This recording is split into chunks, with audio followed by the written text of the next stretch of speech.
Welcome back, everyone. I could say welcome back. We've done enough of these now. Welcome back to this interview series. We've got a real treat for you tonight. We are blessed to have the Chickenman. Thank you so much for joining me. Oh, thank you so much for having me. I'm honored to be here. It's pleasure's all mine, man. Before we get too far, and before I poison you with any of my own thoughts, how do you describe yourself and what you do? Oh, that's tough. That feels like a heavy question. Oh, it's How do not you meant to be. describe yourself? Just if people are like, "Hey, what's this like thing you do on Twitch or whatever?" Like, what do you say? Oh, I talk about Starcraft a lot. I Okay. do a lot of talking specifically about what's happening in the game at the moment. You could say that I commentate the games as they're happening live in Live front on of me. Twitch.television. That's right. You don't say. Yeah. And sometimes I even play video games. That's much less entertaining though, at least in my opinion.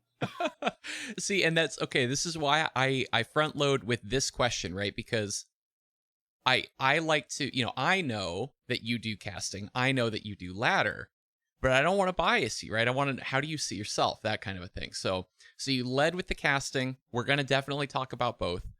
You and I met I guess back at the last BlizzCon that was in physical space, right? Yeah, back in the days when you could interact with people and go to esports events. Indeed.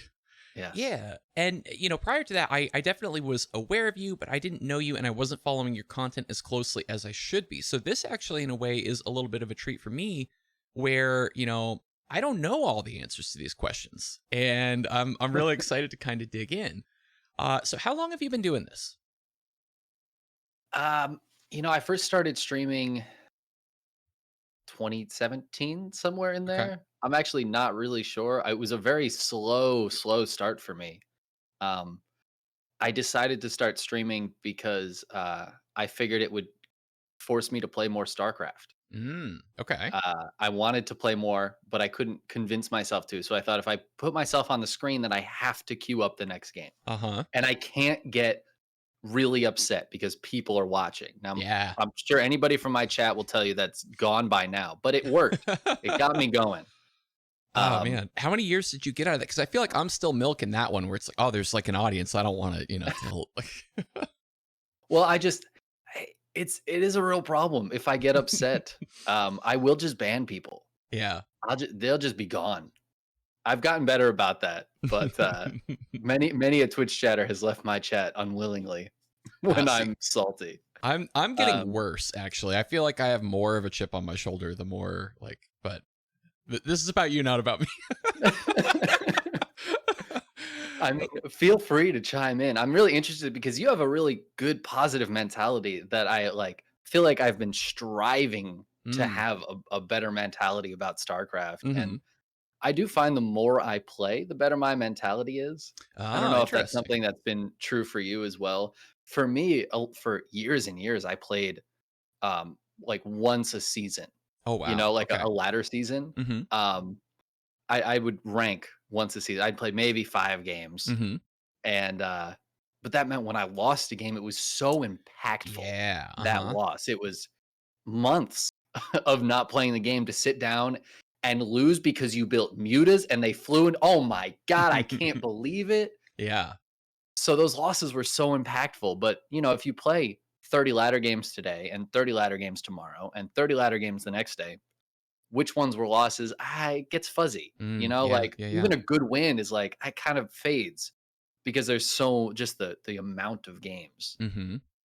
And that's part of why I wanted to start playing more because I hated being upset at StarCraft. Yeah. I still hate being upset at StarCraft. Totally. Yeah. So it sounds like you were into playing the game for a good chunk of years prior to deciding to stream it then? Yeah. Yeah, I mean, I played on a laptop Oh wow. starting in 2011. So, I'd been playing the game for years and of course watching the esports, Hmm. and I have like a distinct memory of the first time that a friend of mine put on the GSL and I heard Tasteless's voice. Yeah. And like I that's what pulled me into StarCraft. Was Hmm. like he said, "Welcome back guys to the GSL." And I was like, who's got that beautiful angelic voice? Uh-huh. And was just drawn right into the game. So Mhm. yeah, I played it for years, but didn't have the hardware to stream for a really long time. Yeah. Uh, but I've always been into performance and things like that. So the idea of streaming for an audience has always Mhm. appealed to me. Yeah, yeah, so interesting. Okay, so, you've you've teed this up for me. So let's talk about your background in performance then, because that I feel like is something that's very kind of unique to you. And I think it's like a fascinating edge as a live streamer. I've been looking for ways to bring it to the forefront. I have been a performer pretty much all my life. Like Hmm. I and it's a weird dichotomy. I consider myself kind of somebody with stage fright. Um and almost I look at performance as kind of like an adrenaline junkie looks Mm. at skydiving or something, Yeah. where I want that rush, and that rush can only happen because I'm kind of scared. You know, I'm kind of Mm. afraid of putting myself out there. But I've been doing it for so long that I'm also comfortable being afraid. Uh-huh. Yeah. Um, but I have a degree in theater. I've been doing performance for years. I did musicals in high school, and uh, I mean, my earliest performances, my grandmother taught piano, so I did piano recitals when I Oh was like man. 4. Wow. You know, like playing chopsticks in front of 100 people who didn't care. Yeah, yeah, yeah. Uh, but that's, my early memories of being on stage in front of people. Hmm. And streaming is a really good way, I think, for me to like use that creative energy of Totally. performance. Yeah, absolutely. So when you're, on stage in front of these people who maybe aren't, the most receptive or interested, and you're 4 years old, right? Like, are you already in stage fright mode at that age, or did this develop like somewhere along the line? As long back as I can remember, I have not wanted to be on stage. Wow. Which is Okay. it's a weird thing to say for somebody who, purposefully goes on stage. Right. Um, but it's always terrifying, and I still, like the most recent stage show I was in was, Rocky Horror right before I left Hawaii Hmm. a year and a half ago, and, like, even for that audition, I was shaking, Oh literally just wow. shaking, Yeah. singing a song that I knew like the back of my hand in front of literally people I had known for years. Hmm. Like, there's no reason to be afraid. It was like Mm. 8 people in this room, but I was shaking, Huh. and, I literally just got chills thinking about it. Like, I always have always had that, um, but again, I like doing adrenaline things, and Sure. Yeah. it's like a cheap and easy high that I've been getting for years. I've been Totally. skydiving, and that was so cool, but that cost a bunch of money, and it Hmm. took a lot of setup. Uh, I can just do this for free. Yeah, yeah, totally. So you do seek it out though in other ways like skydiving. Do you do other like sort of high octane stuff like that, or is it kind of occasional? I did when I was younger. I Sure. think I've strayed more away from that. I still, if I went to a theme park today, I'd go on the biggest roller coasters. Hmm. I love doing that kind of stuff. Maybe I drive too fast on the highway these days, but that's about as adrenaline as it gets. Got it. Got it. Okay. It's interesting that you bring up the sort of, like shaking adrenaline, on stage thing. I did a little bit of theater as a kid, like elementary, middle, high school kind of thing. For me, if I was like really sort of sincerely embodying a character, I would start to tear up.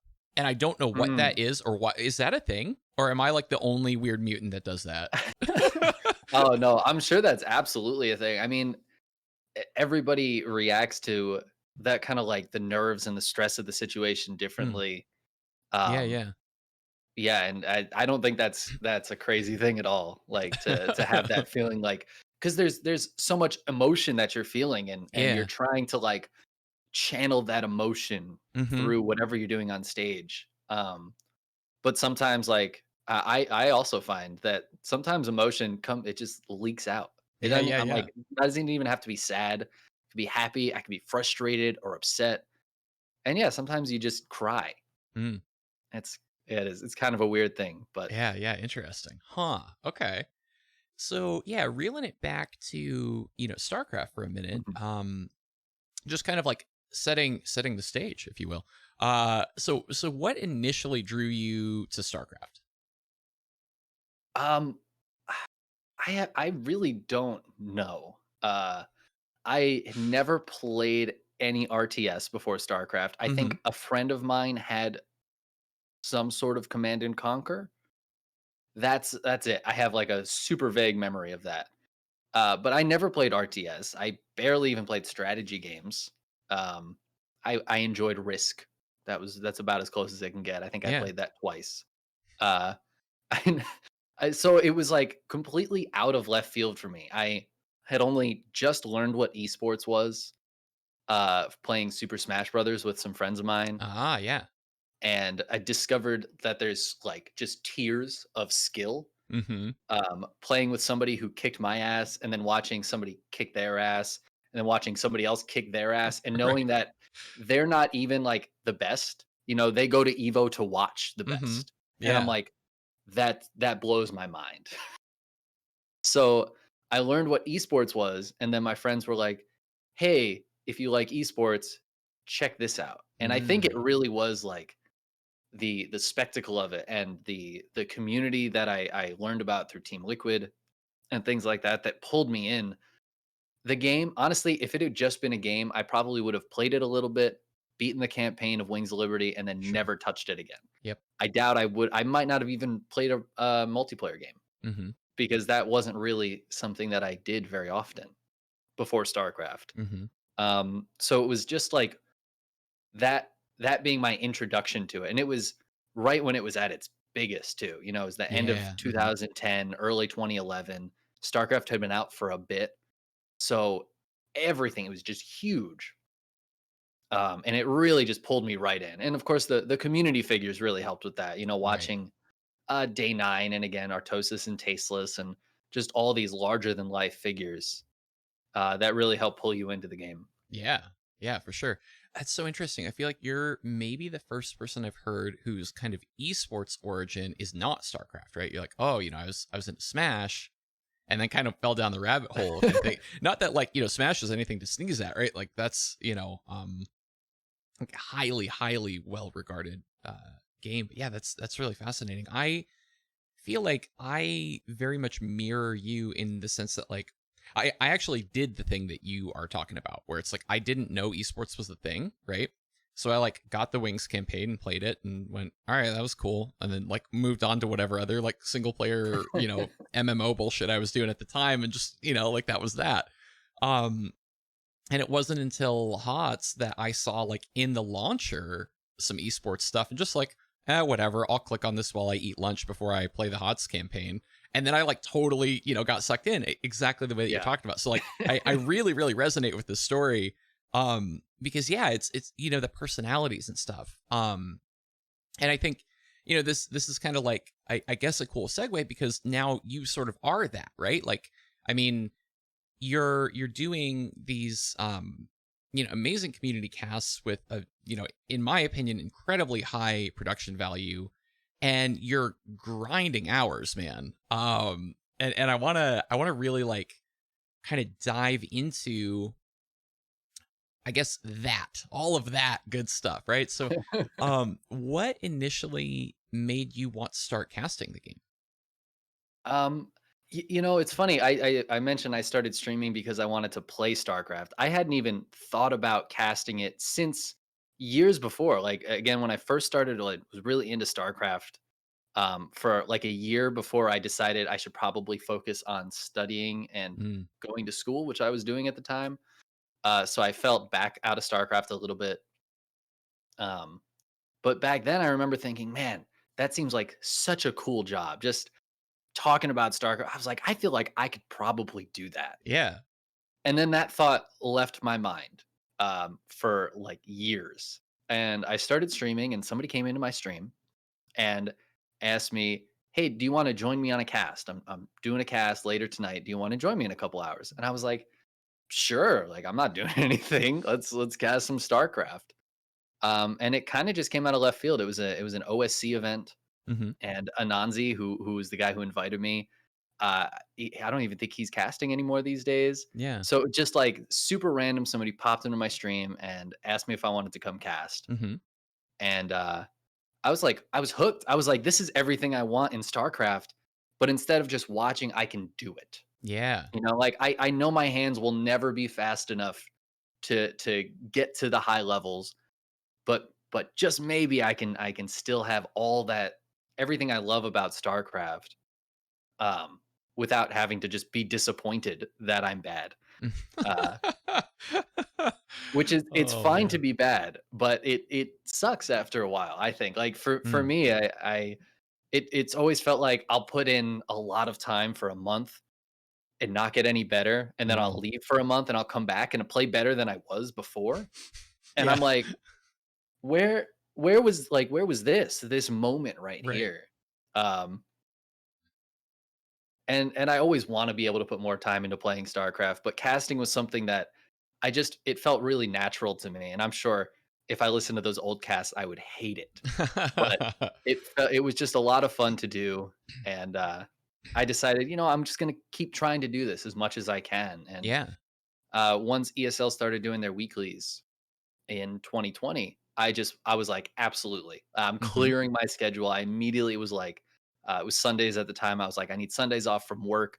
I don't care what else is happening. I need this day off. I'm going to cast for 12 hours every day, or every Sunday. Yeah. And I've just kept doing that. It's been so much fun. So, okay, wait, did you know Anansi prior to this happening, or was he literally like some random guy in the chat and you were He just like, was "Yeah, I'll do a this"? fully random guy in the chat. I think he had been in the chat a couple Mm, times before. Like, it wasn't his first time there. yeah. But that was it. It was just I had seen him in the chat a couple times, and Okay, then he got it. was like, "Hey, do you wanna come cast?" Okay, so he kind of knew you, and maybe you had some name recognition or whatnot.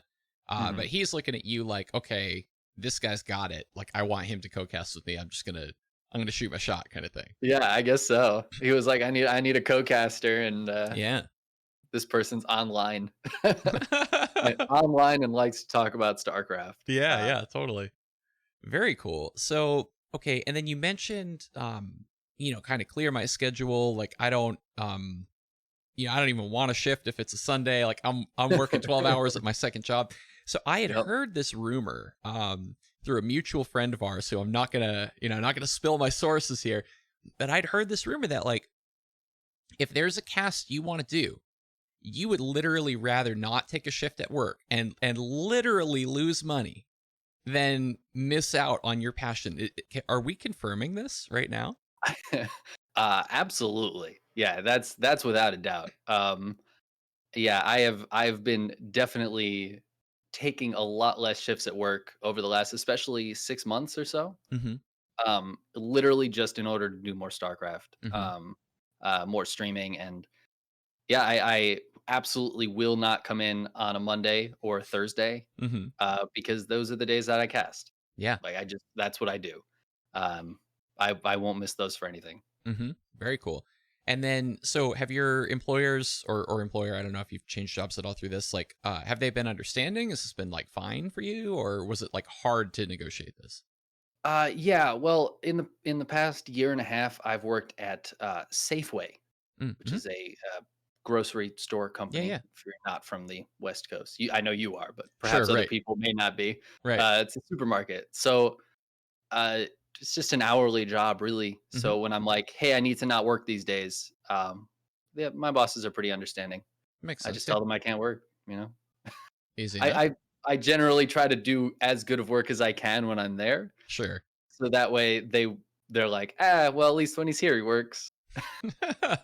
Yeah. No, that totally makes sense, and I feel like especially like places like that are almost more accommodating, right? If you work like a super corporate job or whatever, where you're like, in a cube farm, it feels like it's like way harder because there's this expectation of like, no, we own your soul at least minimum 40 hours a week, Monday to Friday kind of thing. And good Yeah. luck to you kind of thing. Well, and I think a lot of it depends on like supervisors and managers Mm. and things. So I do feel like I've gotten kind of lucky in that sense because I've had some managers before that would have been absolute dickheads about it, but I'm not in that position at the moment. Yeah, So yeah, very I'm cool. happy for that.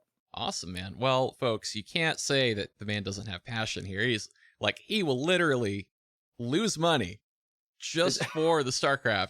So please hit that subscribe button, hit that donate button, because he's chasing the passion. Now, all right, let's talk about the hours though, man, because that's the other piece of it. Like, let alone, giving up a shift at work, like, holy shit, to sit down and be like, yeah, I'm just going to cast for a casual 12 hours. Like, and I've come in, at the end of some of these days, right? Because I'll like be doing whatever on the weekend, like, trying to work on some project, and I'll come in and it's like freaking nighttime and you've been going all day.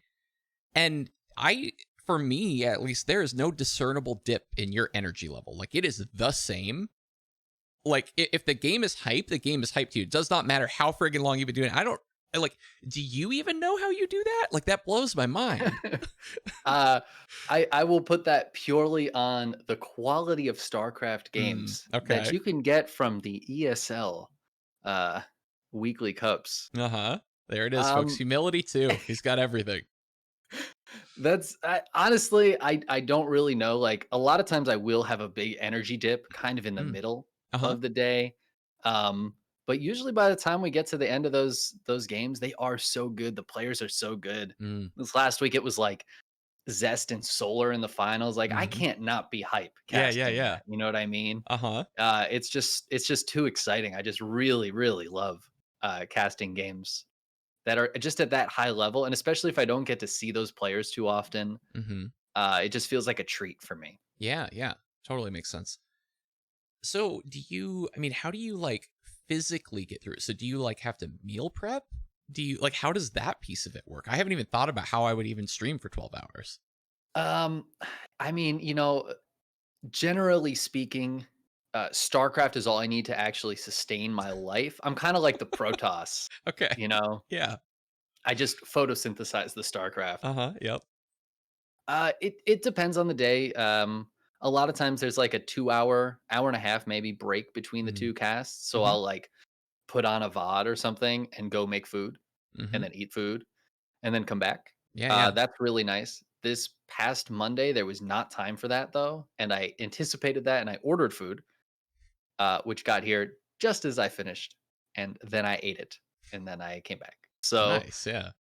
I'm almost enough of an adult to meal prep for these things, and I have in the past. I have had like some leftovers in the fridge or Mm-hmm. whatever, a meal I made yesterday. Yeah.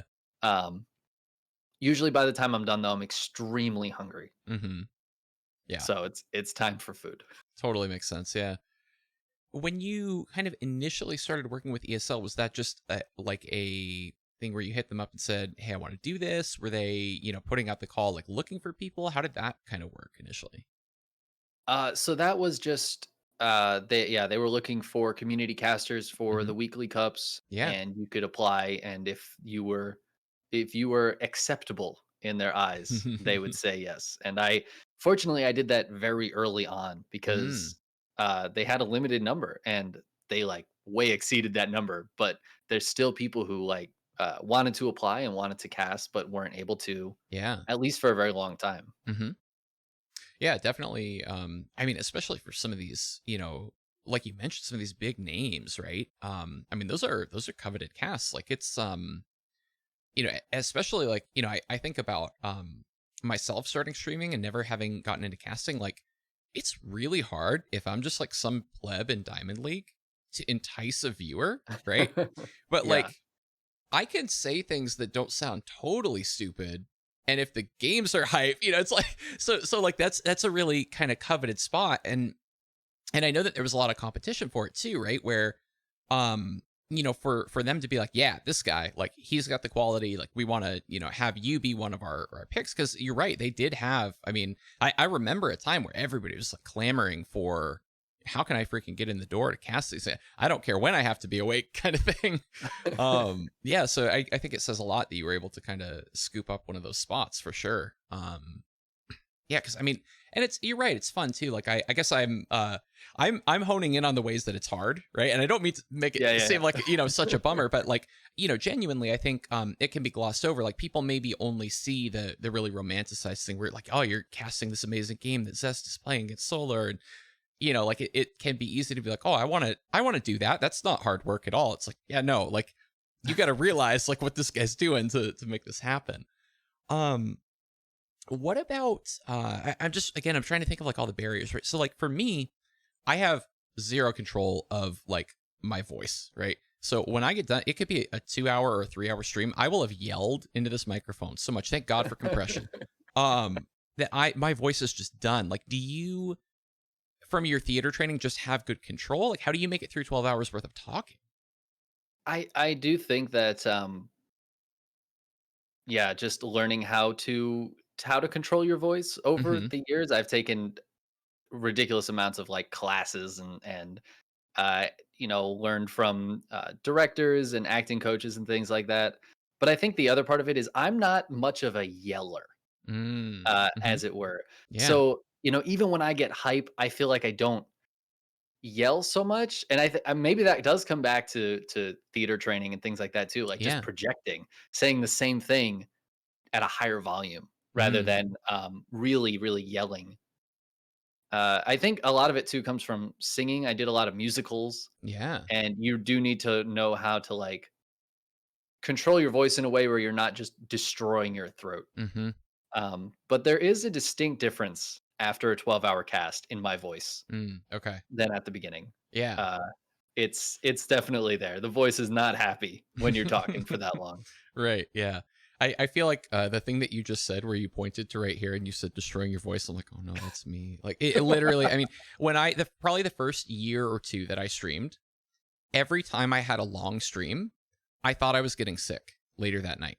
Like, and it kind of made sense because, oh, my throat hurts and I'm tired and I feel like I have a little bit of a fever. And it's like, you had studio lights on. You just worked two Yeah. jobs and you talked for 3 hours screaming into a microphone. That's why you feel like you're getting sick. Like, you don't have a fever. You're not going to get a sore throat. Like, you're tired and you yelled. Like, oh man. Well, I might have to like get some advice from you or something. Like, anytime I've ever asked anybody this, though, they're just like, oh yeah, you just like breathe from your stomach and whatever. Like, Pig was trying to teach me this, and I'm just like, I don't get it. I don't understand. I feel like I'm broken as a person. I wish I could give you some like sage piece of advice. Um, I don't really know. Just do what doesn't hurt. I guess is Hmm. probably the best thing. Yeah, Uh, interesting. or be content with hurting your voice. I don't know. Maybe it'll sound really cool in another 10 or 20 years. Like Maynard said, he did lots of like bad things to his voice to get there. So maybe That's that's the true. goal. That's the goal we're all striving for, isn't it? I'm telling you, man, it's real. So okay, on a little bit of like just a lighter topic here, because I'm like really deep diving for a minute. How did you pick your name? How did you decide on Chicken Man? Oh, it's a very exciting story of Okay. so I used to work at a theater, Mm-hmm. and it was pretty much just two of us in the back in the scene shop for a bit. Mm-hmm. And pretty much every single day for lunch, I would walk over to, funnily enough, Safeway and get chicken. I'd get fried chicken, Mm-hmm. and I would eat that. That would be my lunch, was some fried chicken. Yeah. And so I earned the moniker Chicken Man. That was in like 2014, 2015. Mm-hmm. But my name on Twitch was not Chicken Man at the time. I Yeah. had a Twitch name that I never used. I never went to Twitch. It was Python. That has actually a much better origin story than Chicken Man.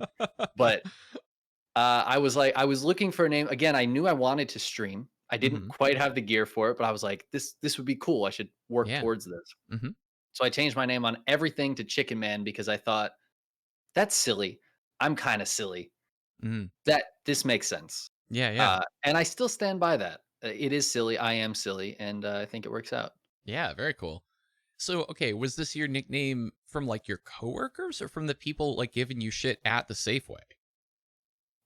No, it was my coworkers. Okay. Although, if the people at Safeway called me Chicken Man, I wouldn't be surprised either. Because literally for years, I went to that Safeway and Yeah. got fried chicken. Oh, I that's like so made an Instagram post when I got my last fried chicken before I left Hawaii from that Safeway. funny. It was a thing. Oh man. I literally ate fried chicken at work at Safeway yesterday. This So not it's not even a fake thing. yeah, It's a very this is real your thing. comfort food. Yeah. I got it. I got it. So, Yeah. okay, I know I'm like I'm taking you like all over the place, but there's just so much that I'm curious about. So I'm just gonna let it be what it is. Let's I go. think anybody who's this deep in this interview series just knows that that's what they can expect from me at this point. So I can just give up. It's fine. Um, so you kind of mentioned, actually working sort of in theater, sort of professionally for money. Mhm. Um, is that a thing that you're still doing? Is that like, are you working three jobs? Is that, I mean, I know you just moved, so I guess things are probably up in the air, right?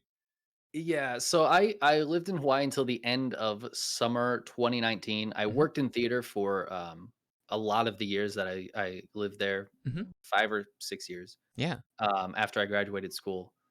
And my goal was when I moved to where I am now, which is Portland, Hmm. to look for theater jobs. Yeah. And in the meantime, I picked up a night crew job at Safeway, which don't overnights, just never do it. Listen, the extra, like, dollar or whatever you get, it's not worth it, it Mm, sucks. Unless you literally already are awake mm, from 11 to 8, uh, overnight, it's just not worth it. mhm, mhm, Um, but I got that job, and I was still looking for theater jobs, and I, like, interviewed, and then, this weird thing happened to the theater industry in that it died because mm. the pandemic hit, Yeah, and right. uh, I stopped looking for theater jobs, and Sure. I decided that if I'm gonna be at Safeway for a bit, I should get a daytime job, and I now work in the meat department, There you go. cutting up chicken all the time. You can't get away from it, man. I can't, dude. I It's can't. at least you've accepted it though. That's cool. Awesome, man. Okay, so you do ladder and you do casting, and it sounds like the casting is the more important piece to you. Is that correct, or you just feel like you're better at that? What's kind of that? I feel like I'm a better entertainer when I'm Mm, casting.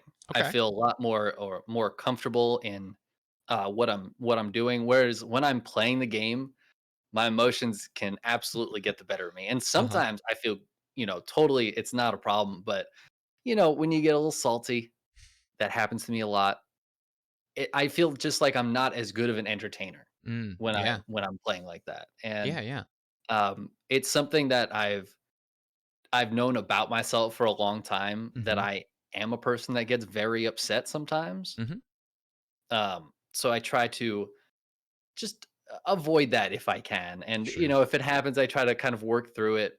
But it can be kind of rough. And I know that as a viewer, it's definitely not as entertaining to watch. And Mm, um, I've been a big fan of Nathanius for a very long time. mm-hmm. And I know that he's gone through periods where it was really difficult for him to play Mm, StarCraft. uh-huh. And right now he's almost completely off of StarCraft. Mm, Um, he said he'll play again if there's new maps. And it's because he's recognized the same thing that I have, that when you're upset, you're just not as good of an entertainer. And ah, yeah. it would be better to just have fun and be entertaining doing something else. Mm-hmm. And Mm-hmm. um, when I'm casting, I don't have to worry about that. I can just be that person that I want to be when I'm on broadcast. Yeah, totally. Very cool. Yeah, man, it's interesting to hear you talk about broadcast and about entertaining. Like it's clear to me that you have like an almost like reverence for it, right? In a way that like I haven't, maybe that sounds weird to say, but like I haven't heard other people talk about it with that kind of an emotion before, right? Where it's like you're literally making choices based on what is going to make the most entertaining or the best thing. And it's not even like, at least it doesn't sound to me as you're saying this, like it's not even like that's a choice between, oh, what do I want to do and what would be the most entertaining. It's like the thing that you want to do is the thing that would be the most entertaining. Like am Yeah. I picking that up right, or am I putting words in No, your mouth? you absolutely nailed it. Like Okay. if I finish a stream and I feel like that wasn't very entertaining, Mm, I don't feel good about that. I'm not yeah. happy with that. I want to improve that next time. Mhm. So anytime that happens, I look at what was it? Well, what could I have just Mm, I tweaked differently? What was working? Was it just my mood that day? mhm. Did I not eat breakfast? Sometimes I don't eat breakfast, and then I go, "Well, why was that such a bad stream?" That's because I was fucking hungry all day. Are you Yeah, kidding me? right. I get done with streaming, I'm like, "Jesus Christ, I haven't eaten anything.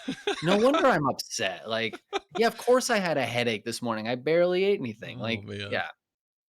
So, sometimes it's simple like that, but Mhm. sometimes it's like I tried playing this game on stream and I had a great time, but I didn't talk to chat at all, just Mm. once. I Yeah, yeah. barely talked to chat. Doom, great game. I become a terrible streamer when I'm playing Doom. I'm like, oh yeah, I just fucking shoot the guy. Yeah, dude. Oh, I'll rip his head off. Terrible streamer. So I'll save that for when I'm not streaming. Yeah, yeah. No, that Um, makes sense. but Um, casting really gives me the best of both worlds, I think. yeah, That's why yeah, I enjoy doing it. for sure. So, do you then do you kind of feed ladder back into casting then at this point? Like are you playing games to understand like do you mix around what races you play to try to understand them better, or how do you kind of approach that? Um, absolutely. So I started playing all three races uh, around the same time I started casting, and it was an independent thing of each other. But I Mhm. realized that it made me just a much better caster Yeah. because I understood everything that was going on with those races. Mhm. Mhm. Oh, they messed up the pylon placement in this wall. I can get that because I've busted the pylon with the lings and I've died to the lings because Right. my pylon was wrong. Yeah. Like those sorts of things when like Zen had a map change and it was like a super tiny tweak. I was Mhm. like, I know the answer to that. I know why they Ah. tweaked it because one pylon could support both walls. And like those things, if I just stuck with Terran, which is what I played for the majority of my time in Mhm. StarCraft, I just wouldn't know that. That wouldn't be as intuitive to me. Mhm. Um, I've been focusing a little more on Zerg recently, but because I ladder like once a week, I don't think it makes much of a difference. Sure, yeah. But that is absolutely one of the reasons that I stuck with playing all three races for so long. Is I just feel like it lends itself really well to, I guess, mostly maintaining knowledge as a caster. Right? You can know everything about the game, but if you don't keep focusing on it, some of that kind of falls by the wayside. And um, I think that's kind of fine if you have a co-caster, but when you're solo Right. casting, you have to be the analyst and the hype man at the same time and like go back and forth. So any information you don't know becomes uh kind of problematic. Right. Yeah, it's almost like you can kind of ingrain it to a slightly more subconscious level. And then when you're in the sort of frantic loop that is casting, especially solo casting, we should probably get to that shortly here. Um, it can be very easy to miss some detail that's important. I mean, even if it's like, a piece of tech that gets bought that you don't quite catch in the production tab. Maybe there's a drop or a counterattack that you didn't see the minimap blip because you were thinking, is the thing I just said smart? Okay, what's my narrative? Where am I going next? Oh, there's about to be a lull. How am I going to fill the lull? Your brain's in all these places. And I feel like if you have that kind of low level, like almost sort of ingrained, like memorized understanding, it's easier to not drop kind of some of those things. I definitely I haven't done a lot of casting, but recently I've been dabbling a little bit, and I can feel a huge difference when I'm doing a PvP cast versus even like I really like PvZ and I feel like I understand it very well. And I watch a lot of Zerg streams, so I can kind of like hang in there better than if I'm casting like a TVZ or something, right? But Yeah. even then, I can feel the like, oh, more of my brain is getting devoted to this than normal. If we're just talking about like, a couple guys moving some disruptors around the map, like I could do that. We can, that's easy. I can watch everything. Yep. Yeah, so I could totally see why you would do that. Does Terran kind of still have that sort of highest place in your heart, or has it really kind of evened out for you? Um I don't know that it has the highest place in my heart or anything. It Terran's always been the race that I've felt the most comfortable with, I guess, because that was what I first learned Hmm. what a build order was. Yeah. I learned back in the day how to split your workers, and all my hotkeys are based around Terran. Hmm. But even back in those days, I did off race and I would play team games and play all the races. So I wasn't a stranger to them when I decided to play all three races. It Yeah. was um, I do always feel comfortable with all three. I always felt kind of weird when people would argue about um, balance and Yeah. which race is better and be like, well, all the Protoss are blah blah blah. I always felt kind of weird. Like I had friends that played StarCraft in college, and yeah, there was the Protoss one and the Zerg one, and they didn't get along. And I was like, I it's we're all playing the same Right, game. yeah. Like, oh, I can't believe you would choose the white pieces on the chessboard. It's like, yeah, I mean, I know Broodlord Infestor is a little OP, but the game's still pretty good. I don't Yeah, know. yeah, yeah. Oh, man. Interesting. So, okay, we briefly touched on it, but I wanna call it out. I mean, you definitely do a lot of solo casting. Is that your preference to do that? Is that more kind of, necessity in terms of, like, it's hard to do, hard to schedule, hard to find kind of a second piece of your Archon? How did you kinda settle on that? Um, I mean, I think it's just easier Mm, in terms of, yeah, like you said, scheduling, but also just kind of the freedom to say whatever you want. I think over a mhm. 12-hour broadcast, Yeah. I couldn't handle having a co-commentator for that long necessarily. Unless it was a super chill situation like a home story cup or something Mm, where it doesn't really matter. mhm, You can kind of just say what you want or be silent for a bit. But when you're co-commentating with somebody, there's a real like give and take feeling. And over more and more hours, that becomes really tiring. mm, Uh, I think for a shorter cast, I love having a co-commentator. I would mhm, pretty much always prefer to have a co-commentator on like a 4-hour cast or mhm. something like that. Yeah. But yeah, just for those really long ones, the freedom to kind of be able to do whatever I want. I can go off on a tangent for Ah, yeah. literally the entire series. It could be a 30-minute tangent, Yeah. and there's nobody there except chat to be upset with me, and they're not really people, so it's fine. You know, Oh, goodness. Yeah, yeah, yeah, yeah. Very cool. Let's see. So the other piece that you didn't say but that stands out to me, because like I say, I've just recently tried to do this and it's so freaking hard, right? You're observing these games too. You're not just back here like, let me talk to you about this. You're doing all of it, man. Like yeah. if it's smart right then to pull up the, how many workers have been killed in this game tab, you're doing that. You're thinking about, should I do that? Should I pull up units lost? Should it be the production tab? Do I need to be looking at the mini map? Where should I be clicking? Like, is that hard for you, or have you just done it for so long that it's nothing? I will say I am not the best observer. It's really difficult to observe well while casting. Mm-hmm. And I've kind of funnily enough done something that was kind of like a dedicated observing. So during one of these casts, I needed to take a phone call Oh just wow. as the game started, and I was Yeah. like, "All right, guys, I'm muting. You're not going to get commentary this game because I need to take this phone call." So I just muted myself, but I observed with my mouse hand while I was on the phone, Mm-hmm. and I was like, "I'm such a better observer when I don't need to cast." Yeah. Like I'm actually having a conversation, but my observing was so good that game. Huh. And it's just because when you're casting, there's so much, like you said, there's so much to focus on. Mm-hmm. And I'm opening tabs whenever I'm like, oh, how many workers died, or who has the most workers right now, or what's going on over here? Does he have this building? Yeah. It's the tabs I'm opening is just what I want to know. I Mm, open the mhm. tab. And then if chat wants to know something else, like that's too bad for them, I guess. But yeah, I just open whatever tab seems relevant and usually stick with production tab. Um, but yeah, observing just it falls by the wayside, and I've tried to do like good observing techniques Mm, while I'm casting, yeah. and I'll realize 5 minutes into a game that 2 minutes in I stopped doing Mm, the good observing. yep. Like I'm just focused on what I'm saying, I'm focused on the match, and the observing, I don't know, maybe I wouldn't make like a good drummer. I can't have like the 2 rhythms going on at the same time, Yeah, but yeah, yeah. the observing becomes I'm going to try to show what I wanna see on screen. Mhm.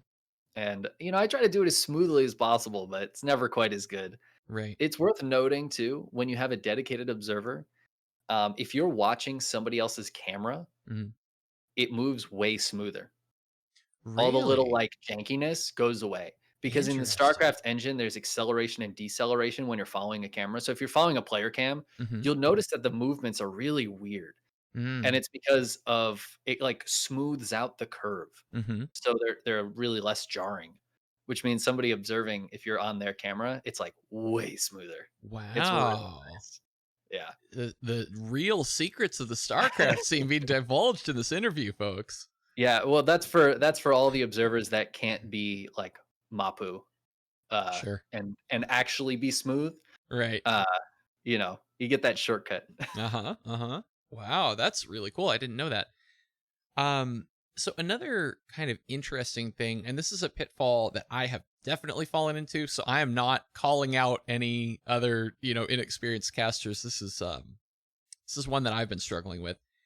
Do you ever find yourself sort of mentally identifying more with one player or the other, and you get a little bit stuck in the match where you're like kind of like I'll catch myself, I'm just always in one player's base, and then I'll look across the map where I'm like, so and so's attacking the other person, and then I like watch that and I'm like, okay, is this Zerg like teching in any way that's going to mess up the Protoss's plan? No, okay, back to the Protoss then. Like, is that a thing that you just outgrow? Am I just bad? Should I stop? No, you definitely should not stop. That's the Okay. last thing you should do, because then it'll only stay that bad. You can only There get you better. go. Uh-huh. The more you do stuff, the more you improve. Fair enough. They say practice makes perfect. Um, I would say there's always bias, Hmm. and that bias can be any number of things. It can be, I think this player is doing the more interesting thing.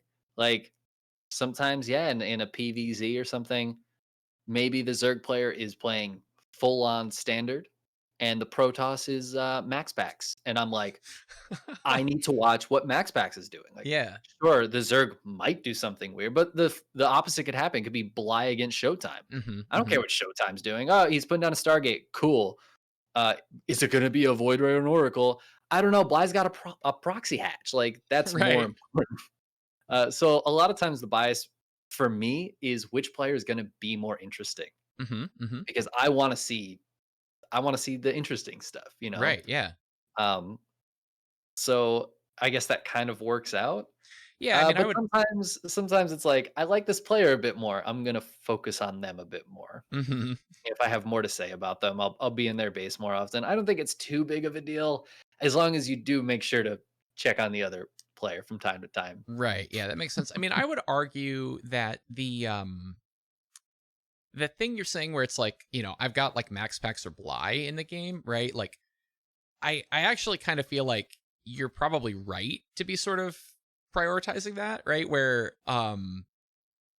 if it's the other thing, like I definitely fall into the other thing where it's like, oh, this player is the race I play, or I just like this player more. I think they're more interesting or whatever. Like that feels to me a little bit more like, I don't know. I'm probably not casting as well as I ought to by, doing this. I don't know.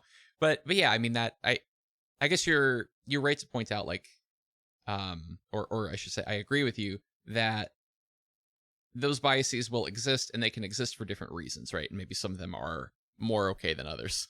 I think it's very it can be a really good way to show your personality too. Like I Mm, don't necessarily think it's a problem that if you're casting some games, you're gonna focus more on the Protoss mm, aspect. hmm. You're a Protoss streamer. That's Sure. okay.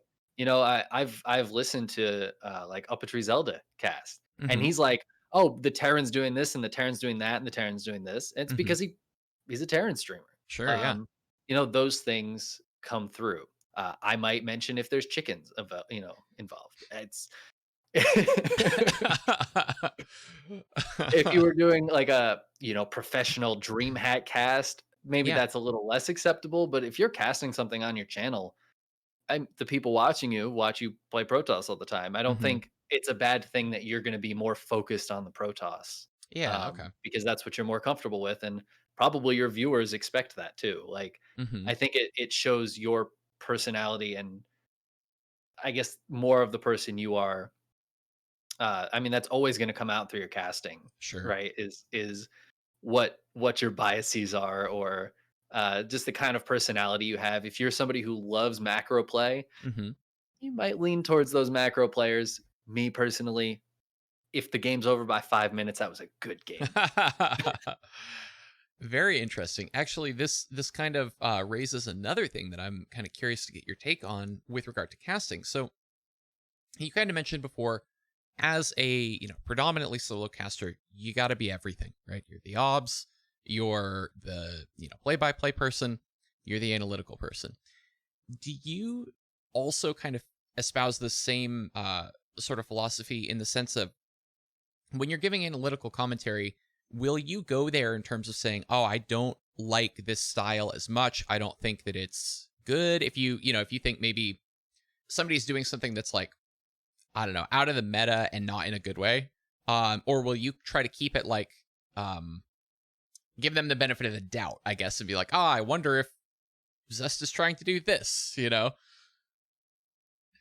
I definitely will say I don't like a build if I don't Mhm. like a build. If Mhm. I'm looking at it and going, I don't think this is good on this map, or I don't Yeah. think this is a strong choice here. Mhm. I'll try to like cite examples. I'll be like, I saw Solar do this 2 weeks ago, and he got absolutely trounced Mhm. by some North American Protoss. Yeah. I don't think he should be doing this against Zest right now. Right. Um, but it's really hard to say. Like I will often give the benefit of the doubt too. I'll be like, maybe that didn't work against Nina because she opened planning to cannon rush. So on Mm. second thought, Zest, whose walls have always been a little shaky, yeah, sure, maybe the Bane bust is the way to go, Mhm.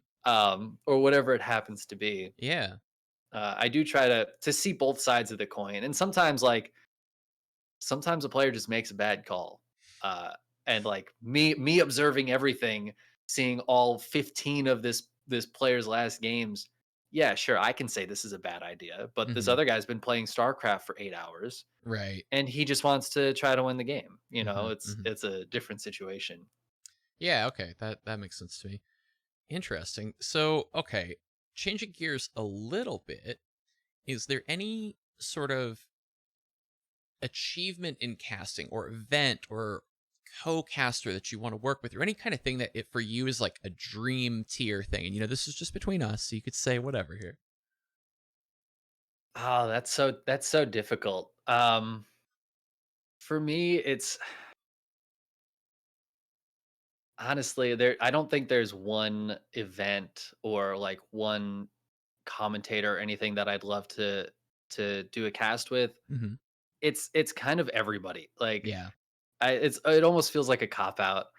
Um, again, this is coming from the person who plays all three races and tries not to balance wine. You But like it like all. It's great. I love them all, dude. They're all so good. Yeah. And I would be thrilled to get to cast literally any event with anybody. Hmm. It just is exciting to me. Yeah, no, I feel like that's a fair answer. I don't think it's a cop out.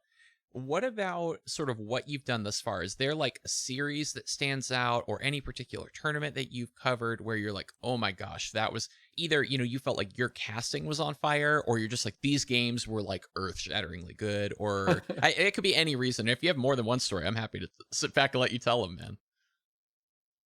Story of a good cast. A legendary cast. A legendary cast.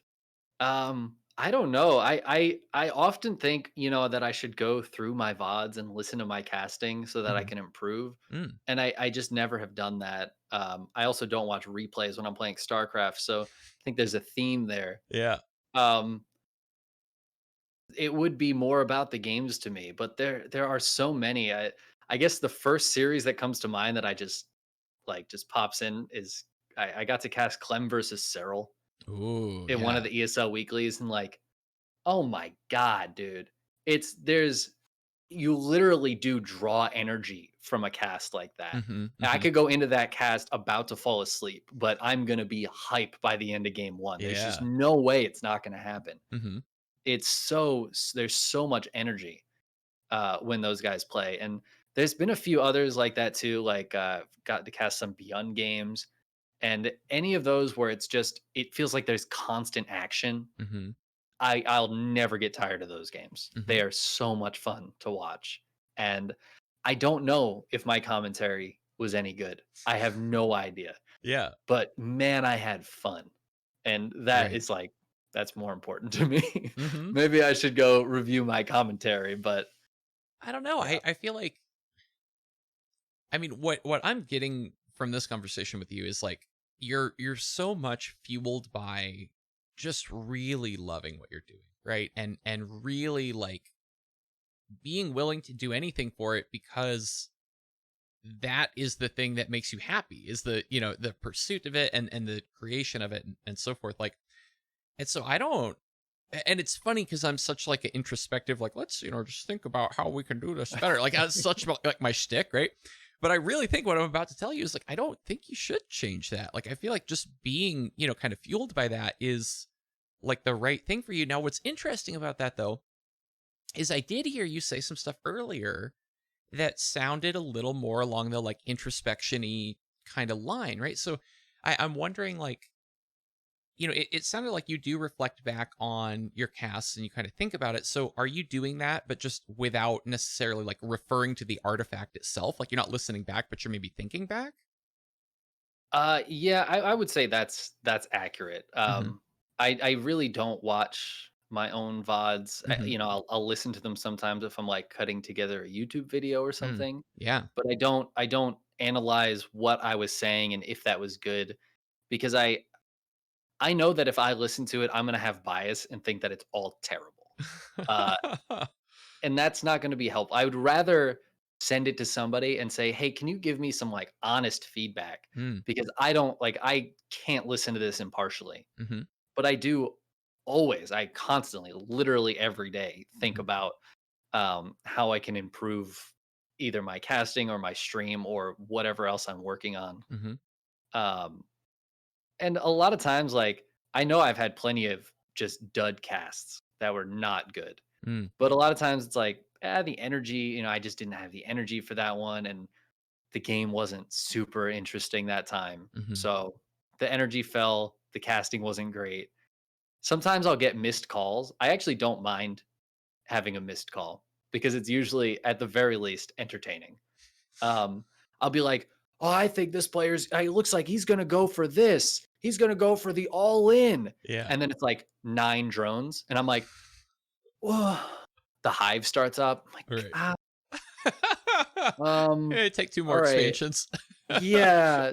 By all in, I meant he's all in on teching. Yeah. Right. Right. Because I don't know if I'm a good caster, but if I can be an entertaining caster, that Mm-hmm. to me matters more than Yeah. being like a good caster.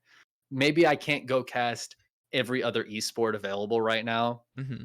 A lot of casters can jump from one to the other. I know Tastosis just did some Valorant. Mm-hmm. You have casters that commentate all sorts of games. Yeah. I don't know if I could necessarily do that because Mm. I kind of just love StarCraft. There are some games, again, like Super Smash Brothers, I have kind of a history with. I could probably commentate that, but I don't know if I could do a first person shooter. And I think I'm like kind of okay with that. Mhm.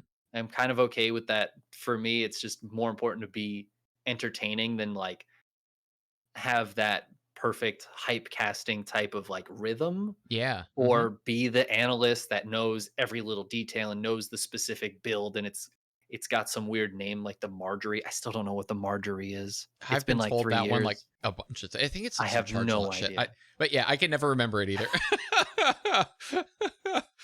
Oh, So, goodness. like I toe the line. I like to know a lot about the games Mhm. and I like to try to make them hype, Mhm. but I don't I guess try to make them hype is probably the wrong way to put it. If the game's hype, I want to amplify that. Yeah. But if the game is not hype, I will absolutely not try to make it hype. Mhm. Um, I'm more than happy to just let the game die. Mm. If it's a really lame game, Mhm. I'll talk about something else. You know, Yeah. I don't need a co-caster there to talk about what I ate for breakfast or what book I've been reading. Yeah. Uh, Right, for you, so it's about the I entertainment. strive for yeah, Yeah, exactly, for yeah, the yeah. entertainment. Very cool. Oh, man, I'm like, again, my brain is just like, "I wanna go over here, I wanna go over there, I wanna go that way, I wanna" okay, let me try to rein it in. Okay, the thing I'm most curious about is we've kind of touched on this a few different ways. We talked about, Tastosis casting Valorant, Nate streaming, different stuff now. And he's kind of been dipping into variety for a while, and I think he really kind of enjoys that and is having a good time there. Do you so you mentioned, you don't really think you necessarily want to cast that many things besides StarCraft, maybe Smash. Do you play sort of a diversity of games, or is it pretty much kind of StarCraft or nothing? So it's really funny you asked this actually. We got the what your stream looked like for the year sum up from Twitch, right? Mm, Not too yeah. long ago. It was like a month and a half ago, maybe. Hmm. And I had two games on there. I had StarCraft and GeoGuessr. And I play GeoGuessr like in between StarCraft Hmm. sometimes. Yeah. That's it. That's what I had. So I would have definitely told you I pretty much just play StarCraft. Every Hmm. now and then I'll boot up another game Yeah. and try to have fun. What's really funny is that you asked me this. I streamed earlier today for Hmm. about 4.5 hours. I literally played four different games. Oh, wow. I played Valorant for the first time. I played Team Fortress 2 for the first time. And then I played Rocket League and there was GeoGuessr in there. And none of them were StarCraft. Wow. So I'm expanding. That's already more hours of other games than I streamed all of last year. Um, but to answer your question in a more real way, I pretty much just focus on StarCraft. Hmm. If another game comes by and it I can wet my whistle on it. Yeah. Like Rocket League was really exciting to me when I Hmm. first played it like 2 weeks ago. Yeah. So yeah, I'll play that sometimes. Um, but there hasn't been a game that's held my interest for Hmm. too long. Hmm. Um, Yeah. yeah, Makes sense. I'll play the occasional other game though. If you fell, deeply in love with some other game, let's say Rocket League just like really does it for you, right? You're like, I'm gonna go hard. I'm, Masters League already in Rocket League kind of thing. Would you then want to cast that too? Do you think, or is RTS special for you as far as casting? I mean, I've never cast anything else, so Hmm. I don't know. Yeah. I guess the hardest thing is that when I first started casting StarCraft, I was again probably terrible and didn't know what I was doing, and there was no, but I didn't care because I wasn't trying to be a good caster. I didn't Hmm. have Hmm. this impression of myself as somebody who's a good commentator. Whereas now I've been casting StarCraft for so long that Yeah. I feel I'm at a certain level of commentary that if I went to absolute shit tier, doesn't know anything about the game, trying to Yeah. cast Rocket League or Hmm. something, I would just feel terrible about that because I don't know what the hell I'm doing. Hmm. I don't know how to cast a soccer game or uh, a soccer game with cars hitting the soccer ball. Uh, I absolutely, it's something I feel like I could learn. Hmm. But I don't know. I've thought about that, and it's not. I think it would have to be something that grabbed me or an Right. opportunity that came up that just like hit me right where I was like, oh, you know what? Let's give it a shot. Yeah, Hmm. let's go for it. I like to say yes to opportunities Sure. Yeah. because I think that's how life becomes more fun. Mm. Yeah. I like that. That's we're getting a little philosophical. I dig it, man. Um. Okay, so what about kind of, goals in terms of, the work that you're doing? Is this, purely a hobby thing for you? Is this like, are you kind of supplementing income with it? Is it, something that you are looking to grow? Is it fine for you if it stays how it is? What's that kind of picture look like? I mean, it's tough. I would love pretty much more than anything to be able to do this full time. Hmm. That's absolutely like a dream. Yeah. Would be to be able to do this full time. Again, right now I'm working at a grocery store. Not the most thrilling. In the past, when I was working at a theater, Hmm. that wasn't quite as much of an interest. I Mm, had yeah. a full time job that I really loved with people that I really loved working with. It's not really the case right now. So the people that I love working with are lovely people like you here on Twitch TV in the Starcraft community, and what I love doing is streaming and casting. So that's where I've been trying to put more of my energy because I Hmm. would love to make this at least something that felt like it was contributing to the rest of my life rather Hmm. than I almost doing it at a detriment, like Mm. almost casting in spite of the fact that it costs me money every month. You know what I mean? That it Right. makes it harder to pay my bills. Hmm. I would love for that to flip on its head where, Yeah. oh yeah, no, this is I get to do these casts, but I get paid for it. So Mhm. my time is compensated. Totally, yeah. That would be a lovely place for me to be. Yeah, absolutely. That is a not ridiculous thing to want, my friend, and I feel like with as hard as you've worked and as long as you've worked at it, like, that is, something you absolutely deserve, and I really One hope thing you they do say about the Chicken Man is he is both long and hard. and funny. Don't forget funny. Let's see here. So, let's talk about production elements because I said that briefly Ooh. earlier, but we have not given it the justice that I feel it deserves. So, uh, I believe you put together all of your stream assets. Is that right? Yes, I have spent an inordinate amount of hours Yeah. building stream overlays and things. I would like to both thank and uh, just give a big double flip off to Up a Tree Zelda Oh, for yep. all of his help and inspiration, telling me, yeah, no, you should totally build your own overlays. Definitely the right choice. Um, I've spent hundreds of hours working on various overlays. It's actually insane. I have so many OBS scenes um, for my overlays that it's like it just hurts. It's too much. I've spent too much time on this, and there's still so much I want to do. I like Yeah. learned Blender Oh god. and built a whole bunch of stuff, and none of that's in my stream right now because I Wow. haven't finished it yet. Like Yeah. there's still so much to do, but I don't have time. Right. So, but honestly, it is a huge. I've always been somebody who likes to build things. When I worked at the theater, I was in Hmm. the scene shop. I was Yeah. the set carpenter.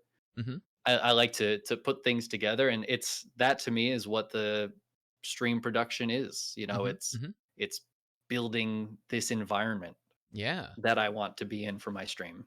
Oh, that's way cool. So, are you totally self-taught then? I mean, you've got like animations and shit. Like, you got I don't know how to do half the stuff that you do. Like, and it almost feels like my profession should give me an edge, and it doesn't. And, like, you're used to working with like physical things, right? Like carpentry and putting together sets and stuff. Like, how did you ramp up on all this? Just time, just Yeah. Okay. straight up time. I sometimes I'll get an idea in my head, and I will just work until that idea is out in Uh some huh. form. Yeah. I I God, I wanted to redo my overlay, so I asked Sal for um some advice and some pointers. And of course, he jumped on a Discord call with me for like 3 hours because Right. that's the kind of guy he is. Yep. Gave me a whole page of notes and like places to look. And I was like, okay, that's really cool. I'll start on that tomorrow. Nope. Just started immediately. And was on my computer for the next 24 hours, Oh my god. nonstop, just Wow. building the next overlay. Yeah. Like, just spent forever. And you know, what? The really sad thing is that when I moved to Portland, Oh no. that hard drive died. You're That is kidding all me. gone. All gone. Oh So I no. had to start from scratch, which means I did another just like weekend. It was like 30 hours over the course of a couple days, Yeah. just built a new overlay from scratch. But I love doing that. I Yeah. can't tell Yeah. you how Yeah. much I love doing that. It really speaks to that part of me that likes to build and create Hmm. things and just make things. Yeah, there's something magic about that feeling where you have like the vision of like, I need to bring this thing into the world, right? This needs to exist and I can make it like I right now at this moment in time am uniquely empowered to make this thing exist, right? And then it's just like, I know what I must do. And you're just driving at it and it's like, if there's somebody else around your house, hopefully they'll feed you or something because you're not worried about that in that moment. Like, it's just, I have to make this thing exist. I Yeah. really love that feeling. So it's nice to hear you say that too, because I'm like, okay, this is a thing. Like, there are other people that are like this, where it's just like, no, I need to make it. Really, like, Yeah. It's us damn creatives, man. I yeah. don't know how we deal with it. Oh man. So then maybe this is too personal, and you can tell me to f off. But are you single then? If you're obsessing, or how do you make this sort of work? No, I've been in a relationship the entire time Oh that my I've goodness. been streaming. My lovely girlfriend is in the next room.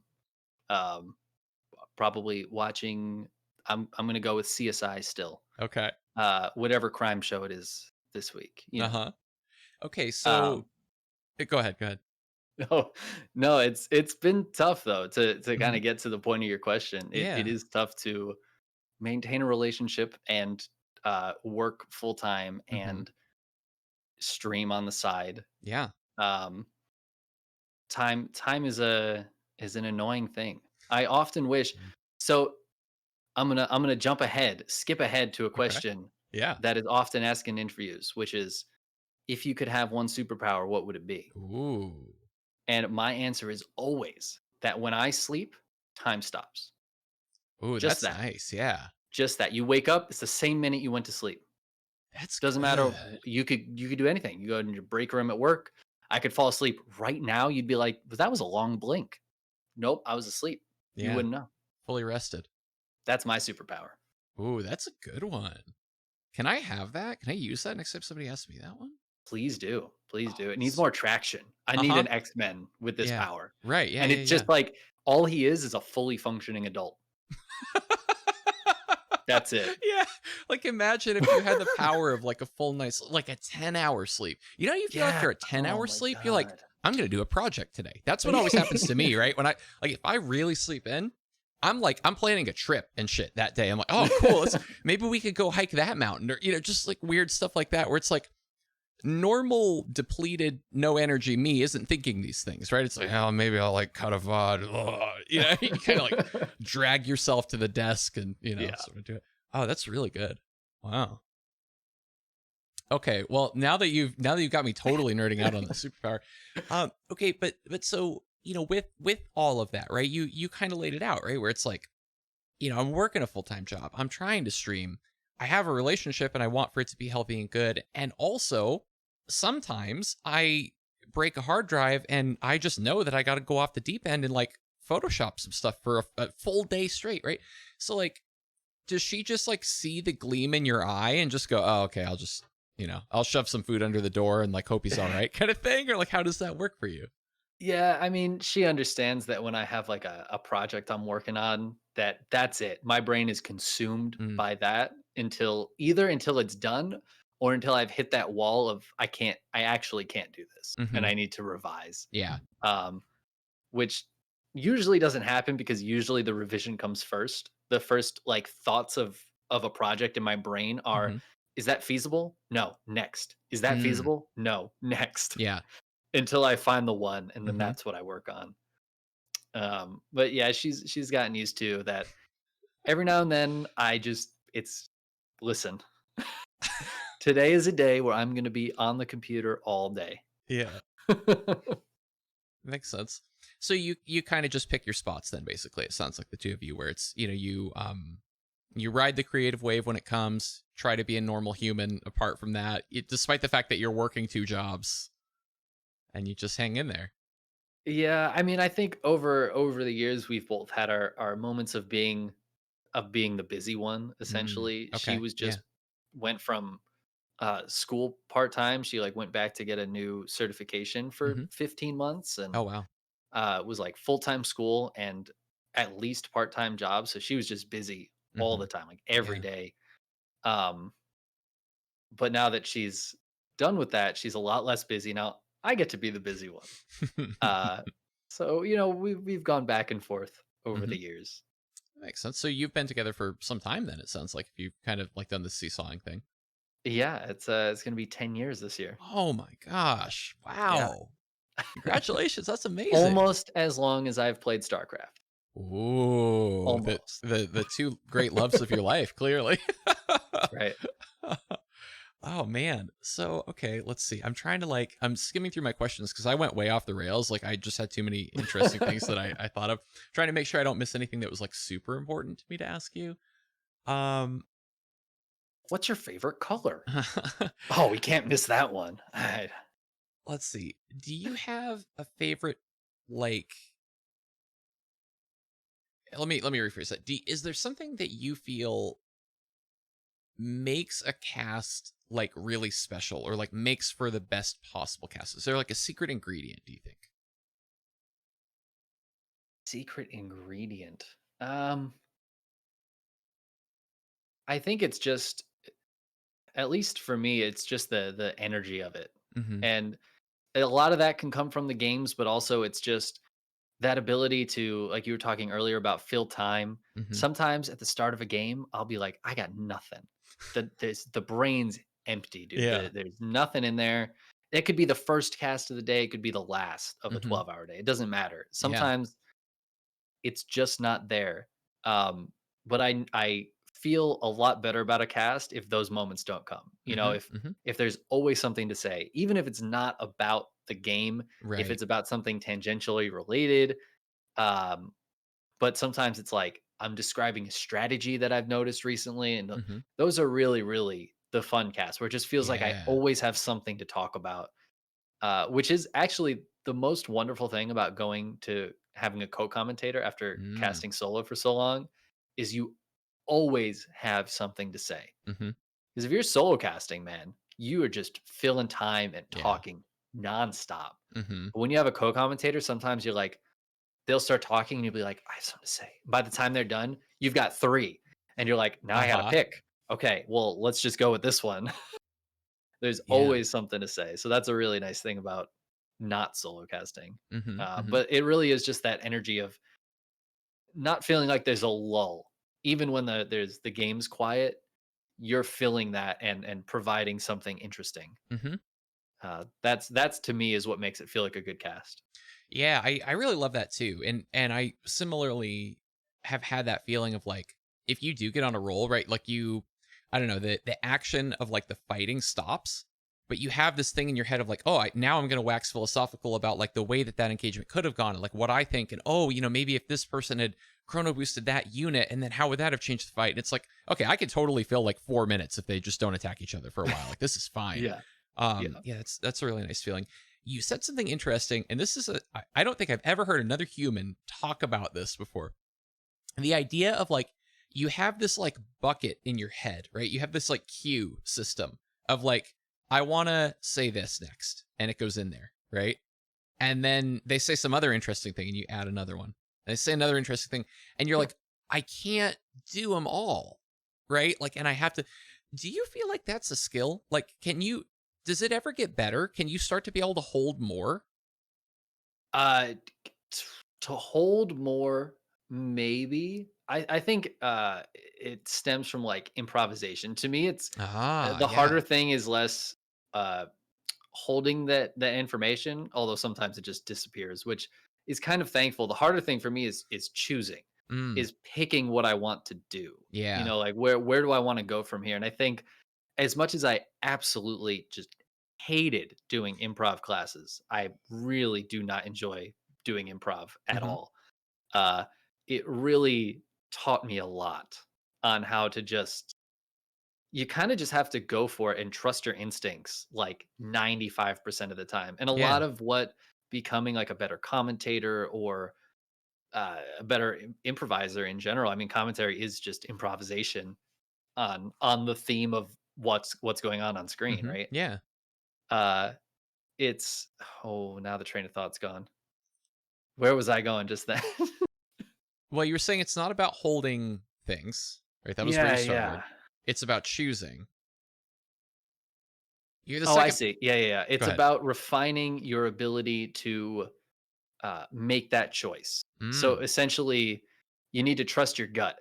And a lot of what becoming a better commentator is learning when your gut was right and making sure that you know that your instincts are going to be right more often than not. yeah. Um, because there's always going to be times where you have to choose, what do I want to talk about right now? And that question is already too long. You need to just cut it off at the head. Hmm. As Hmm. soon as you have two things, you just choose. Yeah. You say something. Hmm. Say anything. Anything you say is better than nothing. Right. Then thinking about do I go door number one or door number two? Yeah. Interesting. Yeah, it's funny. You're the second person to tell me that improv classes is like the tech. Although the other conversation about it was like, oh yeah, it was great. I had so much fun. This is more like I hated it, but it helped me. Absolutely hate it. Listen, you give me a script, I'll do wonders for you. Okay? Get me into an audition where I can cold read. You give all of us the same script and Mhm. 5 minutes. I'm into it, dude. Yeah. I have a character. I've got a backstory. I know his mother's maiden name. I'm with it. You asked me to improv. The cold, clammy. It's no good. It's no good. I Mm. hate it. I hate improving. Oh, that's interesting. Huh. See, I feel like I don't know. I guess I maybe sort of enshrine people who can do what you can do as like, oh, clearly you love thinking on your feet and it comes so naturally to you. And it's like somehow for me, the difference between that 5 minutes that you read the script and came up with your grand plan and just like literally doing it live isn't that far. But it sounds like for you, there's a big difference there. Yeah, I mean that is it's a whole world. If you put me on stage and said, "Come up with a character, what's your opening line?" Hmm. Oh my god, my mind goes blank. It's Yeah. done.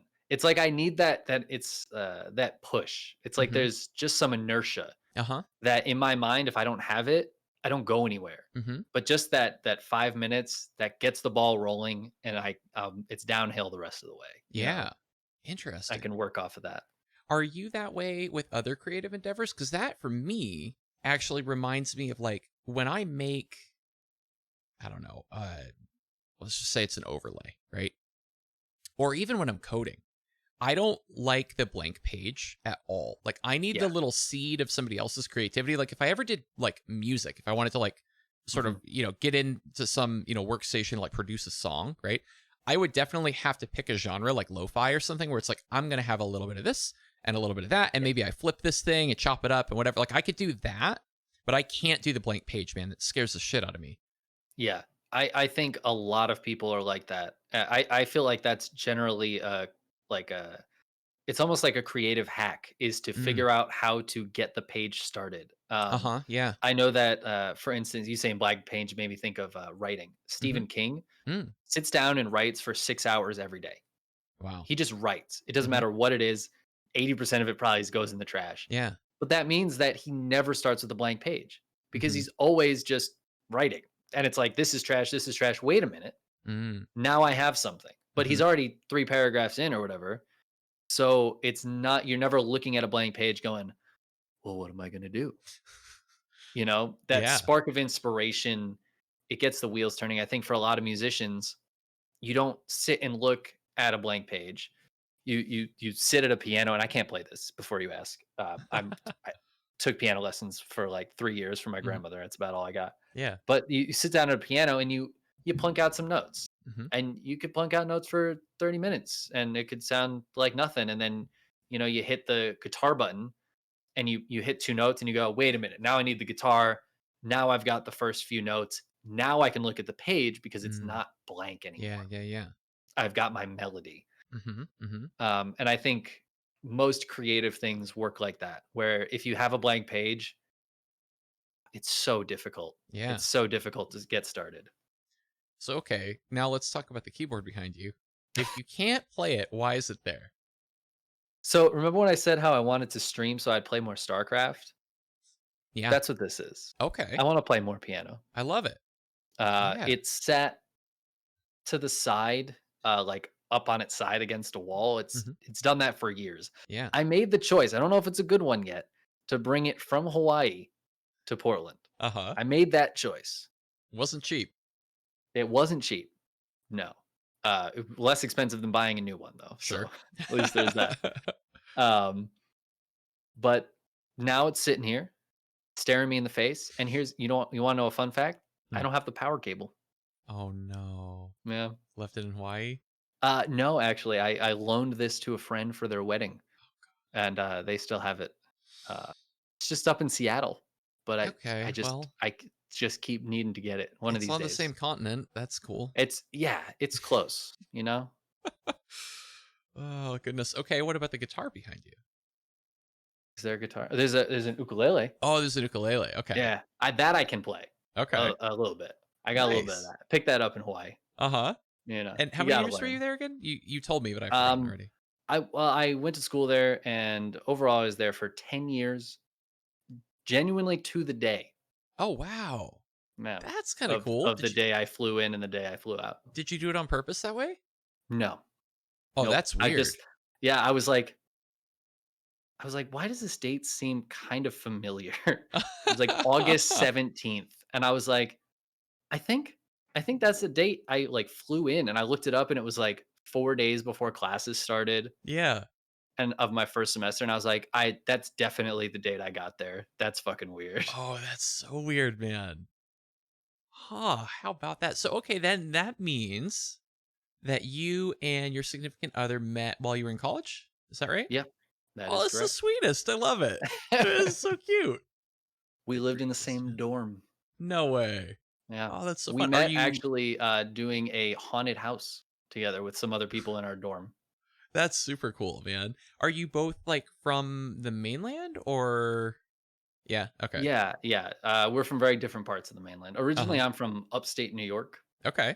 very exciting place. Neeb's from there, Oh, there you so go. You got a little we claim got to that fame. one. Uh-huh. Yeah. She's from New Mexico. Oh, yeah, very cool. See, I claim Pili Pili because he and I used to live like 10 minutes away from each other. So he's kind of my like yeah, There you go. got dibs on him. Cool. All right. We're coming like right up on exactly an hour and a half here, and I told you I wouldn't take more of your time than that. Is there anything that I should have asked you that I missed and I catastrophically am blundering the interview? Is there any, point we should hit here? I mean, you asked me why my name's Chickenman. I think you got all the bases covered. Okay. Okay. I have one I more think we've question then. hit everything. What do you got for me? Is there a story of anything like really disastrous or like maybe disastrously funny that has ever happened to you casting? So I guess what I'm not looking for here is like there wasn't anything to say and I did a boring cast, right? But like something more catastrophic and comical than that, I guess. While casting, um, Or streaming if I don't think there's a thing so. on there. What I will say is this actually doesn't relate to streaming or casting, but it does relate to StarCraft. Okay. The words disaster came out of your mouth, and I already knew what I was going to talk about. Okay, let's do it. Um, so during I want to say Heart of the Swarm, um, I could remember the year if I thought about it hard enough. 2013. It's Mhm. 2013. So maybe it was right before Heart of the Swarm. Doesn't matter. I was playing some StarCraft at the time. I barely played. I think I was in silver, Mhm. and I was losing some games of StarCraft. I got very upset, Uh-huh. and I decided, as you do, that I needed to punch something. Oh no. Have you ever needed to punch something? Sometimes I just need to punch something. So Yeah. I looked at the wall. It's made Oh of no. cinder blocks. I thought, bad idea, right? I looked at the door. I thought that would feel really good, but I would break that door. That's a bad idea. Uh-huh. And I turned and I stood up out of my chair and I looked at my chair and I thought, chairs are soft. So I punched my chair. I specifically the seat of Uh-huh. the chair. I Yeah. I punched down. It's a very awkward angle. Yeah. And now it turns out there's a spot on a lot of office chairs, Oh. especially ones you pick up at the side of the road, where there's not padding Oh. and there's just a metal plate under the fabric. Mhm. And my hand didn't make it. So Oof. I broke a bone in my it's the only time I've ever broken a bone.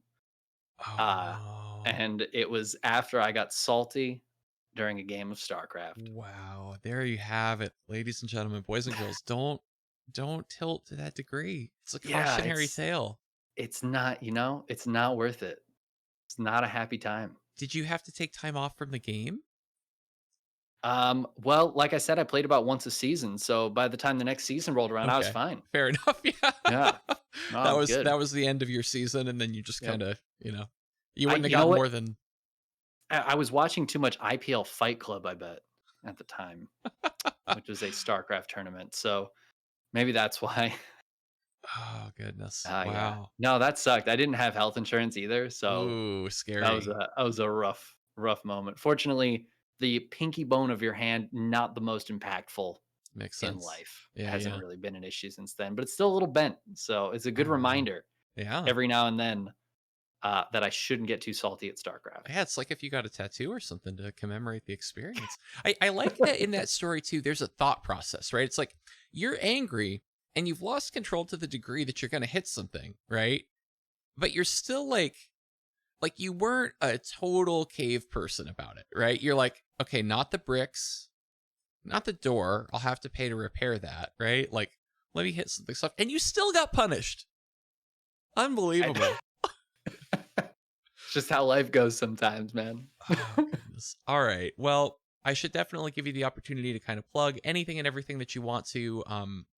Is there anything like upcoming that's really exciting that people should check out? Like, are you casting a big tournament, or do you have anything like super cool? I have things that I'm working on that I'm not at liberty to divulge at the moment, but Ooh, I'm very excited about them. I love Uh, it, I'm going to be very busy over the next few weeks and months, dude. so I'm looking forward to that. I hope to have more things to share with the lovely people of our community soon. Uh, I like it. but in the meantime, I'll be casting every Monday, and Thursdays are my cock of the walk, and Mm-hmm. Mm-hmm. that's what I hope to see people in for. Cock of the Walk, of course, your tournament series, right? That's my tournament. That's right. I literally not only do I take time off work to cast and play StarCraft, I literally pay other people money so that I can cast them playing StarCraft. Unbelievable. Crazy. So, I mean, what I'm hearing is if people have a brain in their heads, they need to be following you on these social media channels that I'm currently spamming into chat that will be down here whenever I find the time to put them there on YouTube. Uh and if they don't do that, they're going to miss out on stuff that is so exciting, so epic, so legendary. You can't even talk to us about it here live on Twitch. It's true. It's true. It's too much. Like it's too good. I will also say you mentioned people with a brain in their head. Yeah. I welcome those without a brain in their head too. Mm. I know that we have a lot of Protoss players around. They are more than welcome to come join me on the streams. We've got a lot of Protoss in the cock of the walk. He doesn't So discriminate, ladies and gentlemen. Come one, that's come right. all. You know, those without brains in their head probably can't talk as much shit in the chat about, whatever they don't like about what you're doing. So that helps. True. Well, I'm excited, man. I'm going to have my eyes peeled, looking for whatever's on the horizon for you. It sounds very cool. I mean, what you're doing already, like I say, blows my mind. The sheer volume of work that you put out at the quality that you do, like I have an immense respect for it. And I really, really appreciate you taking the time today to talk to me. I learned a ton, man. I know I was like a little kid just asking you anything and everything I could come up with. So thanks for, bouncing around every which way. Wow, it's absolutely my pleasure. I also would like to reciprocate and say that I have a lot of respect for what you do. Thank you, dude. And things like this, interviews, that's something I don't think I could ever really do. That Really? doesn't feel like something that I could do. So I really appreciate when there's other people who can fill those roles in a very nice way, such as yourself. Thanks, man. That's I wouldn't have thought that. It feels like, I don't know. I'm just curious about a lot of stuff. I just want to like hear you be smart about the subjects where you have expertise. But no, that's cool. I mean, I guess like there's something to that, right? The scene is kind of held up by everybody being like, "Oh, I could do that. That'd be fun." Yeah. So, Well, and yeah. I think it's important to know that if you're out there and you have a thought and you're like, "Oh, I could do this thing." Mhm. You might be one of the few who can. Mm. You just never know. And maybe there's a million people who can, but maybe there's 3 Yeah. and you're one of them, and it kind of doesn't matter if you're enjoying it. Mhm. Mhm. Yeah, it totally makes sense. Well, there you go, ladies and gentlemen. You have your call to action. Go follow this man. And if you're thinking about making a thing, make the thing. All right, Chicken Man. Thank you so much for your time. Really appreciate it. I will get as many eyeballs pointed your way as I possibly can.